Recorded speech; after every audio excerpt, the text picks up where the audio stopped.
There are many different factors in Angel Dust that give the film a sort of eerie or surreal quality, from the way in which things are framed, to the way spaces are curated, and the way in which certain scenes or shots are done.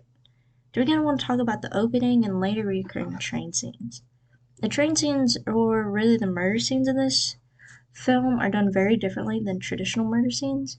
Normally, it would cut super fast or pan super fast, show different actions going on, and there would be intense music or sound effects. People would be moving around quickly, maybe even panicking around them. But in these scenes, they couldn't really be done any more differently. The cuts are pretty quick, but the scenes are quiet, people are talking, but you can barely really hear them. No one's panicking.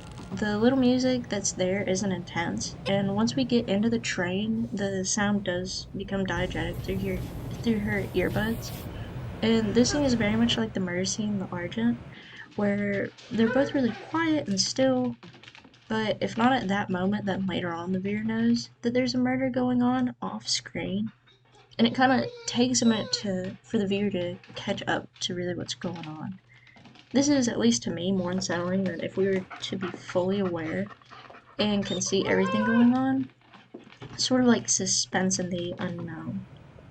And aside from the scene being quiet, it also has this element of deframing. Much of it is shot at eye level, seemingly from the point of view of the character we're meant to be focusing on, or the main character, and we as viewers feel this sense of the tight, quiet space. And then the camera changes and flips around, and we see the face of the character. And she looks shocked and scared, but we can't really see why. And we can't see what's causing her to be afraid because it's somewhere off screen. And it seems that no one else on this train can see what's causing her to act like this either. This was just the first of a series of scenes like this, but they mainly go the same way. All in all, though, it makes the viewer feel like they're holding their breath in a way, waiting to see someone or hear something or for some loud sound to happen, but they never do. It gives this eerie feeling of the unknown. Like, was the murder even real? Was it psychological? Was it paranormal? It's not really, known at this moment. Another eerie quality of this film is the different instances of any space whatever. Here and here. Both of these shots are from the film, and it puts this character into this liminal looking back rooms esque space. And he again sets the vibe of this film where something's just slightly off, like it's not how it's supposed to be normally. And it makes the viewer feel uncomfy or unsettled. And one article on the film explained how some of these things are, and I quote, to induce a semi detached state in the audience.